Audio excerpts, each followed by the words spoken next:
Welcome to Alaska Earthquake Science Facts. I'm Carl Tate.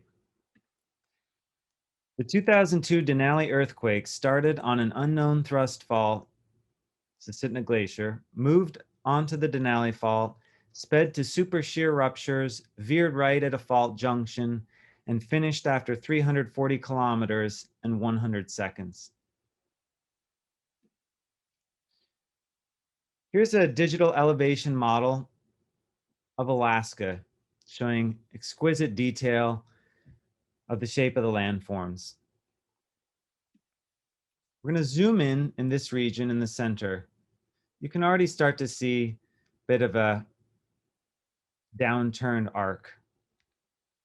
We zoom in here, quote at the top from a seminal paper by Pierre Saint Amand, a gigantic fault runs through the Alaska Range.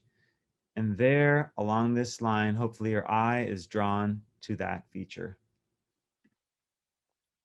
It probably extends from the Bering Sea past Mount McKinley to southeastern Alaska. In many places, the fault was unrecognized, for the most part because of its size and the fact that along much of its length, it forms a trough occupied by glaciers, and he names it the Denali Fault.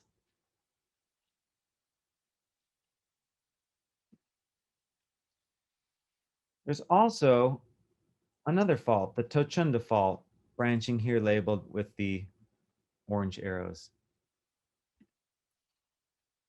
And this fault is named after Tochunda Creek, derived from an Indian word meaning red stone, and as this author says, is appropriate as the rocks of this appearance are readily traced from the north side of the Tochunda Creek Valley to Suslota Creek. That's from a 1941 USGS paper. Looking in the interactive map by DGGS, we see the Denali Fault here at red and this junction here with the Tochunda Fault, and we can click on the fault and see that it has a identifiable slip rate, and these color indicates that they are active. Looking at the full scope, zooming out on that same map, we can see how big the Denali Fault is, from the Bering Sea all the way across Alaska into Canada, all the way down to meet the Fairweather Fault System. So it's a huge fault system, and here is the Tochunda Fault. So zooming out, we can look at this feature starting here, almost like from outer space, where it looks like a very nice, sharp feature. We should be able to find this on the ground.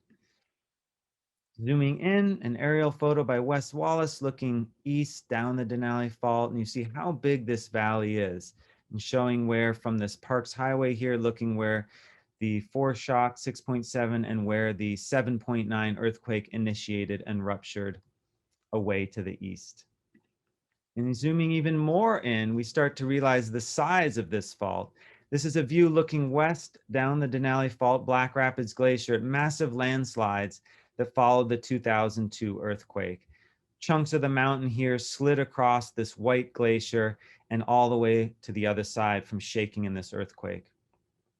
Major faults have wide, complex zones that offset geological materials on the two sides.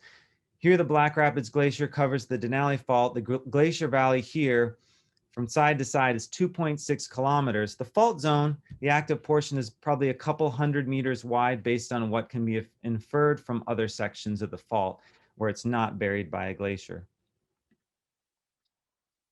A focus of a lot of the work on this earthquake came in a large effort published in Science in 2003, led by Donna Eberhardt Phillips.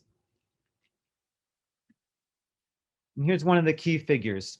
We're looking at aftershocks from the earthquake, and it illuminates where the earthquake started, which was on this Susitna Glacier Fault here, and it ruptured all the way down across the Richardson Highway and Trans-Alaska Pipeline, all the way down here, took a right at the Tochunda Fault, and stopped here 340 kilometers later. These little beach balls represent the subfaults or sub-events that make up the seismic energy that was radiated. But it started up here and broke to the right, to the east. So sub-event 1 is a thrust fault on the north dipping Susitna Glacier Fault. And then these other two sub-events are like our large right lateral strike slip fault. So the pulse of energy came out from predominantly these different sub-events. This earthquake broke a lot of things at the surface. And here you have a picture where some things went up and down. So this shows Peter Heusler making a measurement of the amount of displacement that occurred in the fault. And other things went side to side. This is really an iconic photograph showing the shift of the highway lane. So all this dirt is kind of chewed up where the road was here. It's been smoothed over even at this short time after the earthquake. But you can see that this highway line that once went this way is offset from where it used to be. So the person here is clearly to the right of the person or the highway line standing right here.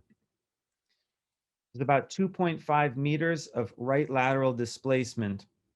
And to the west of this, about 120 meters was a similar amount of displacement right at the pipeline. This shows another figure from the science paper by Eberhard Phillips. And what it's showing is a map longitude on the west left here and going to the east or southeast. You see the map of where the earthquake broke the surface over this 340-kilometer length. And on the bottom, what we see is the horizontal surface offset measured along this fault. So at some places, there was 2 meters, a little less. And at other places, there was all the way up to 8.8 meters of slip on this fault. So more than 20 feet of slip on sections of this fault, almost up to 30 feet in the maximum place. So what this is showing is a huge amount of geological measurements made along this fault to get an idea of where the most lateral motion occurred.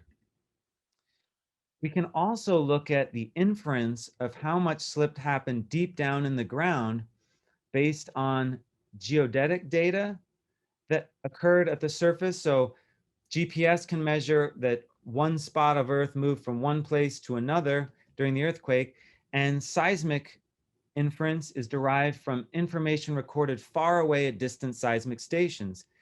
But what they show is that from along the fault, there are these two main pulses of seismic moment here, or released energy on the fault. And those roughly correspond to where the surface breaks of the fault were also the most. So this information is obtained by looking at other information besides just the measurements at the surface. It's getting at what's happening down in the earth.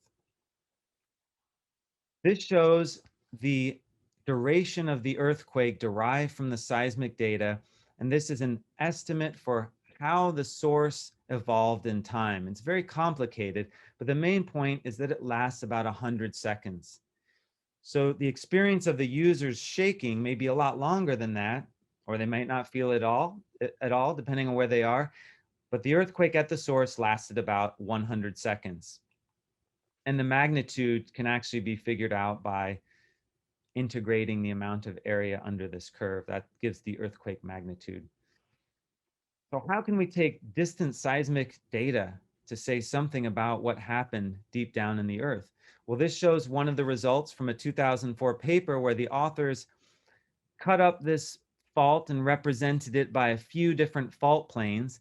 And if we take these planes and look at them on the side, the color here shows how much slip occurred at each portion of the fault. So this is in centimeters, and we can see that if we look up in red, we're looking at as much as 10 meters of slip deep down in the fault. So this is depth going down to 30 kilometers.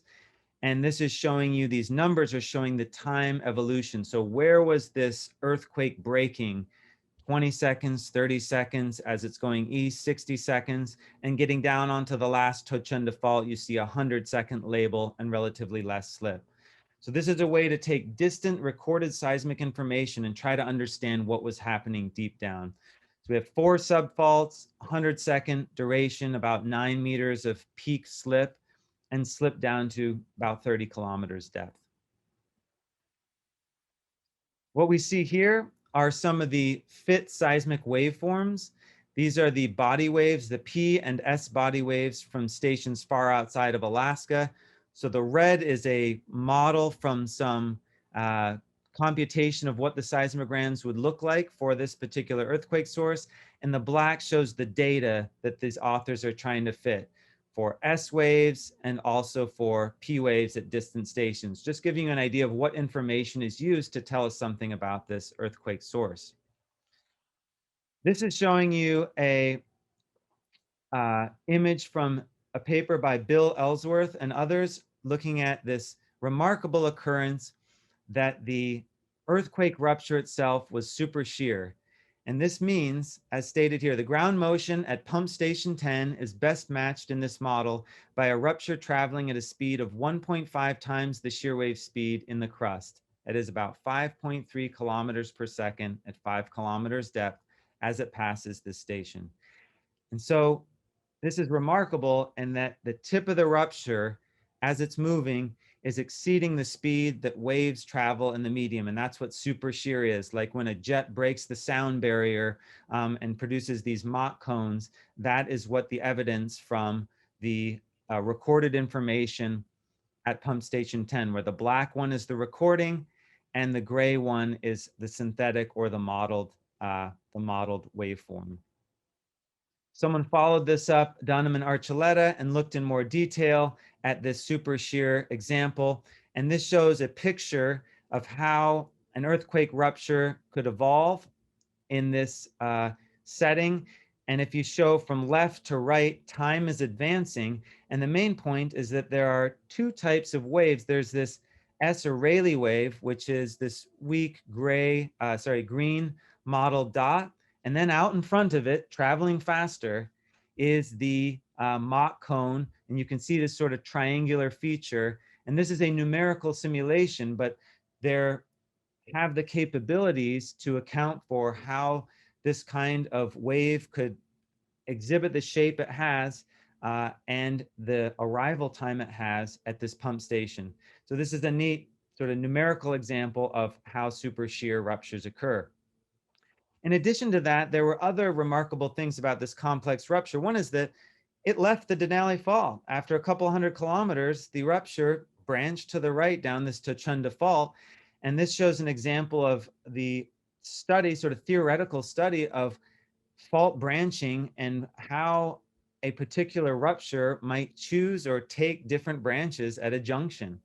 And what's interesting is that this paper was published November 15th, 12 days after the earthquake. So these authors were thinking about this interesting topic long before this remarkable example and well-recorded example happened. So we might think of this as the Denali right lateral fault, and they're saying that where there is compression to the north and south, the rupture would favorably take a branch in this direction. And that turns out to be what happened. Even though this study came out before, it motivated a lot of similar work, specifically looking at the Denali Fault. But at the time, these authors looked at other systems in California at depth where there are earthquakes occurring and there's branching happening, and trying to understand in map view and in cross section at depths why earthquakes propagate the way they do. And this has implications for seismic hazards. Other examples looking at fault branching after the Denali earthquake, just showing the impact this had, looking at material contrast and how that impacts faulting behavior, and even numerical experiments, laboratory experiments, looking at how super shear rupture evolved. So a lot of exciting research came out of this earthquake. Takeaway topics. First, faults are studied at different scales. Some of the largest faults, like the Denali fault, are so large that they can be difficult to identify on the ground. Some faults are not known until an earthquake ruptures along them. The 2002 Denali Fault earthquake revealed the Susitna Glacier Fault, and it confirmed that the Denali and Tochunda faults are active. Earthquake rupture propagation is complex and can impact how seismic hazards are determined in a particular region. Finally, measurements of surface displacement are extremely valuable to understand the magnitude and dynamics of an earthquake. Yet the surface slip only represents a small part of the total slip during an earthquake. The 2002 earthquake ruptured 20 kilometers or deeper along much of the fault.